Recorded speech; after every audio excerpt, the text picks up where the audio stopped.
तो विवाद थोड़ा सा बढ़ता हुआ दिखाई दे रहा है। आप ये जो जजमेंट की कॉपी देख पा रहे होंगे, इसके बाद से पूरा विवाद शुरू हुआ है।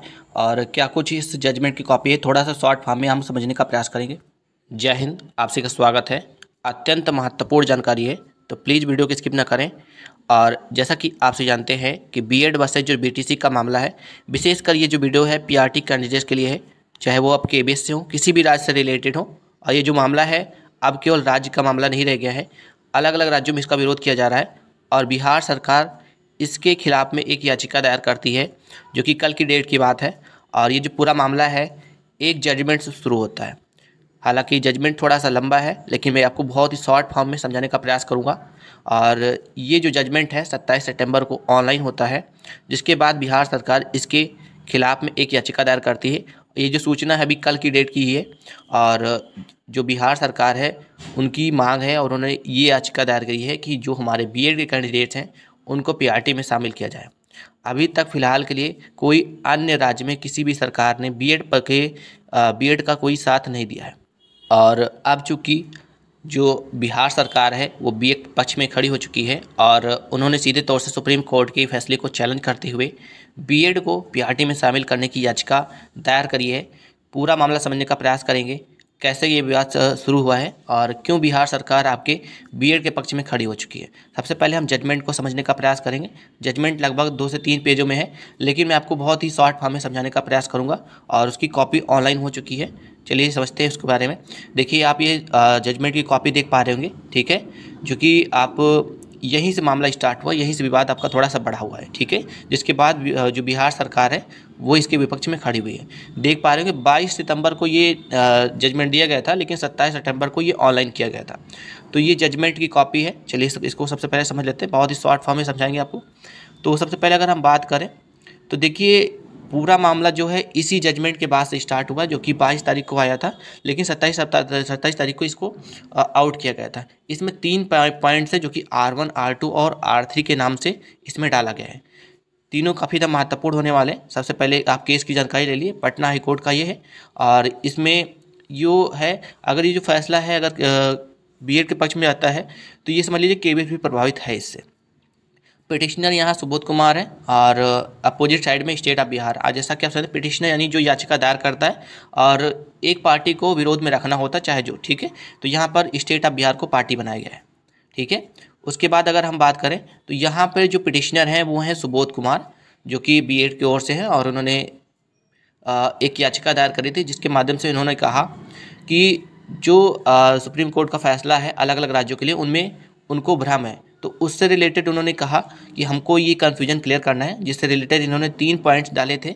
यहाँ पे देख पा सकते हैं, the respondent had state has filed the above application, ठीक है, जो कि R1, R2, R3 के माध्यम से है, जो कि 11 अगस्त को फैसला आया था सुप्रीम कोर्ट का। सबसे पहले इन्होंने R1 में ये दर्शाया है कि राजस्थान हाई कोर्ट में, ठीक है, राजस्थान हाई कोर्ट में जो फैसला आया था, जो कि आपका 11 अगस्त का आया था, जिसके माध्यम से सुप्रीम कोर्ट ने सीधे तौर से बीएड पक्ष को बाहर कर दिया था, और जो कि मामला देवेश शर्मा जी का है।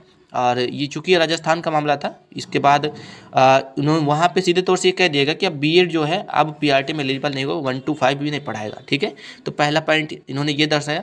सेकेंड पॉइंट इन्होंने ये दर्शाया था, R2 में इन्होंने कहा, इन्होंने एक याचिका इससे पहले दायर करी थी, जिसमें ये जो हमारे बिहार के जो बीएड के कैंडिडेट्स हैं, वो जो स्टेट ऑफ बिहार है उसको पार्टी बनाना थोड़ा सा भूल गए थे। जैसा कि आप जानते हैं कि आपको विपक्ष में एक पार्टी को रखनी होती है, तो ये स्टेट ऑफ बिहार को इसके अपोजिट साइड में रखना भूल गए थे, जिसके बाद इसको रिजेक्ट कर दिया गया था। जैसा कि आप यहाँ पर पढ़ पाएंगे, मैं थोड़ा सा आपको शॉर्ट में बताने का प्रयास करता हूँ, ठीक है। तो यहाँ पर R1 को ध्यान में रखते हुए R2 फाइल किया गया था। यहाँ पर पढ़ पा रहे होंगे, Bihar was not a party in the above writ petition, but the 3 जजेस bench specifically recorded that it is expected that the state of Bihar will not take into account judgment at annexure R1, ठीक है। यानी कि यहाँ से कह दिया गया कि आप पहले स्टेट ऑफ बिहार को अपना रेस्पोंडेंट या पार्टी बनाइए, उसके बाद ही आप केस फाइल कर सकते हैं।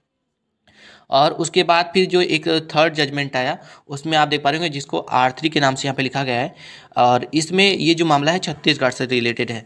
देखिए छत्तीसगढ़ में क्या हुआ था, छत्तीसगढ़ में आपके बीएड और बीटीसी का जो विवाद चल रहा था उसमें बीएड पक्ष को ये अलाउ कर दिया गया कि आप पीआरटी में शामिल हो सकते हैं, लेकिन तब तक क्योंकि जो प्रोसेस था बीएड वहाँ पे छत्तीसगढ़ में, वहाँ पे थोड़ा सा प्रोसेस आगे बढ़ चुका था, ठीक है, काउंसलिंग वगैरह हो चुकी थी, तो हाईकोर्ट ने ये कह दिया कि देखिए आप शामिल हो सकते हैं, लेकिन इसके बाद अगर सुप्रीम कोर्ट का जो फैसला आता है उसके बाद बीएड वाले बाहर हो जाएंगे, ठीक है। तो ये मामला आपको समझ में आ रहा होगा।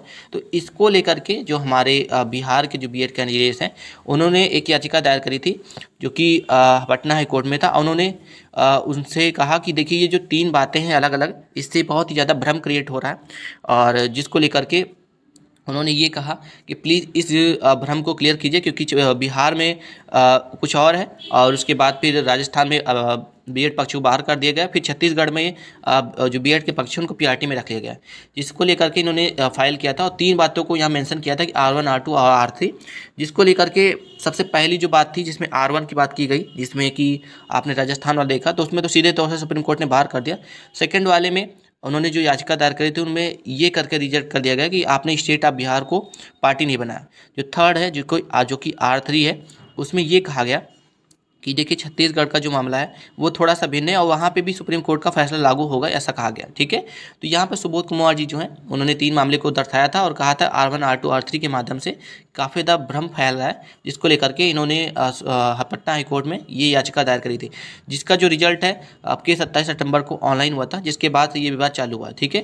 तो यहाँ पर आप देख पा रहे हो कि 27 सितंबर को यहाँ पर लिखा हुआ, so far that binding nature of the judgment of the honourable Supreme Court produced at election R1 R2 and R3, ठीक है, find the petition be misconceived, ठीक है, लास्ट में देख पा रहे होंगे मिसकंसीव्ड, यानी R1 R2 R3 इन सभी चीज़ों को देखते हुए जो पटना हाई कोर्ट है उन्होंने ये कह दिया कि देखिए जो आपका याचिका ये पूर्णतः व्यर्थ है, यानी कि उन्होंने ये कह दिया कि या इंटरक्युलेटरी एप्लीकेशन स्टैंड्स रिजेक्टेड। इसी वजह से इन्होंने जो है इनकी जो याचिका थी उसको रिजेक्ट कर दिया गया और सीधे तौर से ये कह दिया गया कि देखिए अब इसमें किसी भी तरीके का कोई भ्रम क्रिएट नहीं हो रहा, ना ही कोई इसमें क्लियरिटी की जैसी कुछ रह गई है, यानी कि पटना हाई कोर्ट ने भी ये क्लियर कर दिया कि ये जो तीनों मामले हैं अलग अलग, वो इसमें किसी प्रकार से कोई कन्फ्यूजन क्रिएट नहीं हो रहा, सभी जगहों पर जो मामले हैं वो सेम है और बस आपके बताने का तरीका अलग है, ठीक है। तो ये 3 पटिशन थे आपके, जो कि छत्तीसगढ़ का था, राजस्थान का था, अब बिहार में इसके पहले की याचिका दायर की थी, इससे रिलेटेड याचिका थी, जिसके बाद जो बिहार के कैंडिडेट्स हैं जो कि बीएड के पक्ष के कैंडिडेट्स हैं काफ़ी ज़्यादा निराश हो गए और उसके बाद जो बिहार सरकार है वो इसके विरोध में उतर आई, ठीक है।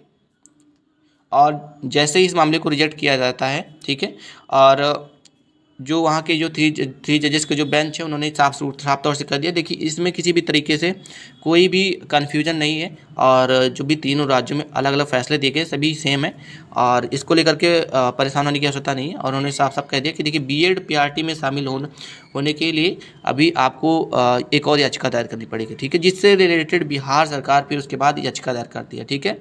तो ये समझ में आएगा मैंने क्या कहा, पहली याचिका जो थी वो इससे रिलेटेड थी कि बीएड को बीआरटी में शामिल किया जाए। अब जो दूसरी याचिका जिसके बारे में मैंने जिक्र किया है, ये पूरी याचिका इस पे थी कि देखिए 3 राज्यों में अलग अलग तरीके से आपने फैसले दिए हैं जिसको लेकर के काफ़ी ज़्यादा भ्रम है, तो उसको क्लियरिटी के लिए दिया गया था, जिसके बाद इसको भी रिजेक्ट कर दिया गया और इस मामले को सुप्रीम कोर्ट में चैलेंज करने के लिए बिहार सरकार ने एक याचिका दायर की है, जिसके पास ये पूरा मामला स्टार्ट हो चुका है, ठीक है।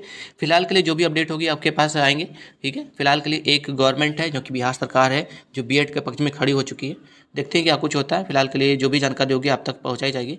मिलते हैं नेक्स्ट वीडियो में। वीडियो अगर आपको अच्छी लगी प्लीज़ वीडियो को लाइक और सब्सक्राइब कर दें, बेल नोटिफिकेशन ऑन कर दें। मिलते हैं नेक्स्ट वीडियो में। थैंक यू सो मच, धन्यवाद।